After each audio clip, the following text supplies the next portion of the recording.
Brenda Estefan, analista internacional, colaboradora de Proyecto Puente. Qué gusto saludarte, mi estimadísima. 3 meses de la guerra de Ucrania. Lo estamos contando, nunca pensamos que iba a haber guerra y que iba a durar tanto. Mi estimadísima, ¿frente a qué estamos y en qué punto estamos, Brenda? Estimado Luis, en efecto, ya 3 meses del inicio de la guerra, algo que parecía, primero había quien dudaba que sucedería, después se pensaba que sería una guerra de 3 días y hoy ya van más de 3 meses y no se le ve un pronto final. Al inicio del conflicto, en términos militares, vimos un avance rápido de las fuerzas rusas en el territorio ucraniano, pero después la férrea resistencia ucraniana hizo que este avance fuera más lento, incluso repelió el ejército ucraniano al ejército ruso de algunas regiones como Kharkiv. También finalmente aquella idea de que pudiera darse un ataque en Kiev por parte del ejército ruso terminó por quedar fuera de los planes de Moscú.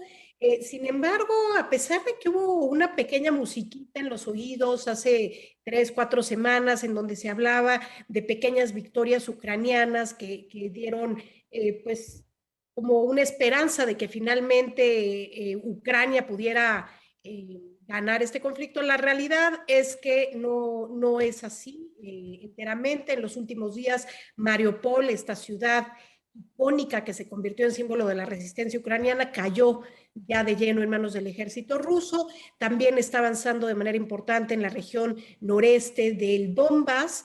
De manera que en términos militares estamos frente a muy pequeños triunfos de uno y otro bando que no, que hacen ver que una victoria militar en el corto plazo no será viable. Tendrán que volver a la mesa de negociaciones. Ya el jueves de la semana pasada, el presidente Zelensky hablaba de que tendrá que volver a negociar con los rusos, que esta es la única manera de llegar a un fin de la guerra. Entonces creo que ya hay como un golpe de realidad, de que al final de cuentas se tendrá que negociar con Moscú. ¿Tú crees que a eso se encamina una negociación? ¿La salida de la guerra sería, Brenda? No te escucho. A ver, tenemos una cuestión técnica. Te comento. ¿Crees que me escuchas por ahí? Ya. Ya, gracias. A ver, ¿crees que la guerra pudiera terminar bajo una salida negociada? Sí, sí. Bueno, al final las guerras se terminan o por negociación o por destrucción. Digamos, salvo que Rusia decidiera escalar a esto a un gran nivel, otro tipo de armas no convencionales, pues lo lógico sería, si no es así, que pues se diera a través de la negociación. Todas las guerras se quedan, unas duran un año, meses, años, décadas, pero al final siempre hay una negociación.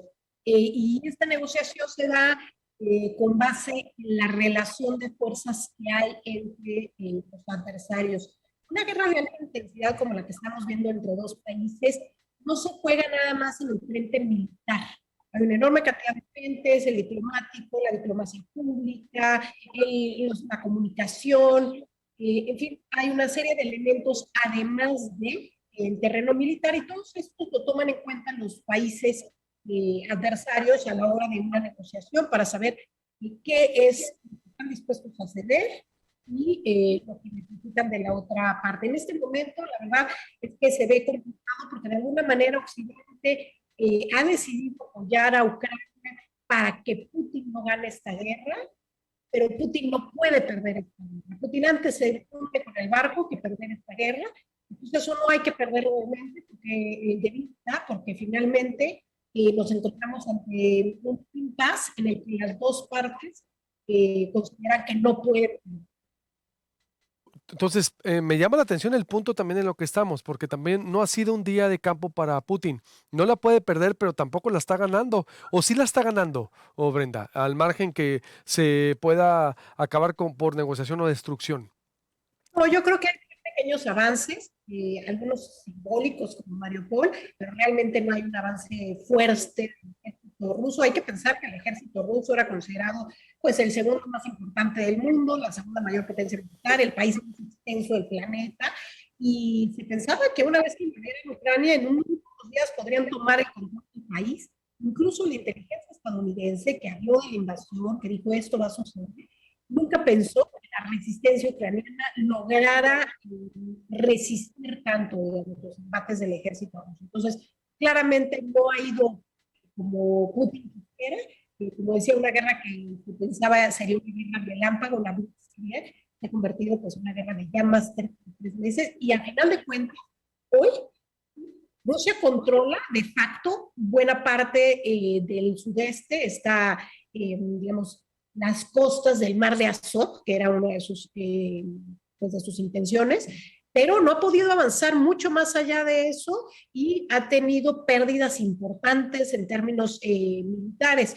Ahora también veremos en términos de las relaciones de fuerza cómo cambian una vez que se siga recibiendo el apoyo de Occidente por parte del ejército ucraniano. Y por otro lado, si Moscú decide llamar a sus reservistas y tener pues tropas frescas en el terreno, digamos, para reemplazar a las que ya están ahí más cansadas. Lo cierto es que no hay números exactos de cuánta gente, cuántos militares han fallecido en el ejército ruso, pero se habla de más de 25,000, un número muy elevado, sobre todo si lo vemos en comparación a otros conflictos bélicos rusos. Y también, bueno, pues los continuos crímenes de guerra que no dejan de documentarse. Hay más de 40 personas de la Corte Penal Internacional haciendo investigación en el terreno. La Fiscalía ucraniana ha iniciado más de 12,000 casos de investigación por crímenes de guerra, y seguramente todo esto pues con el tiempo irá avanzando para que tengamos una película más clara de qué es lo que ha sucedido, porque hoy no podemos saber cuánta gente ha muerto en esta. Sí, aunque bueno, de acuerdo a la Oficina del Alto Comisionado de Naciones Unidas para Derechos Humanos, son más de 3.838 personas que han fallecido, de las cuales 256 eran niños y niñas. Son cifras oficiales, imagínate las no contabilizadas, Brenda. Sí, Es yo decir, creo que estas cifras siempre son mucho menores a las reales. Pensemos que las autoridades de Mariupol hablaban de que solamente en esta ciudad habían fallecido 20,000 personas. Entonces, yo creo que en los números hoy todavía hay un gran camino por recorrer para tener una idea más clara de las víctimas de esta guerra. Lo que es un hecho es que ha habido, como en todas las guerras, enorme sufrimiento, migración forzada, separaciones familiares. Las guerras son sufrimiento, y pues nosotros acá a la distancia estamos en tiempo real analizando un conflicto bélico de alta intensidad, viéndolo en las pantallas de nuestros celulares, pero hay gente que está ahí en el terreno sufriendo, y pues es lamentable que continúe y que no cesen los ataques ya después de 90 días. estoy de acuerdo y sí creo que la cifra negra es mucho más grande. Te mando un abrazo como siempre, un placer, Brenda. Gracias y buenos días. Un gusto haber estado con ustedes, Luis, que tengan un buen día. Igualmente, Brenda Estefan, internacionalista. Volvemos.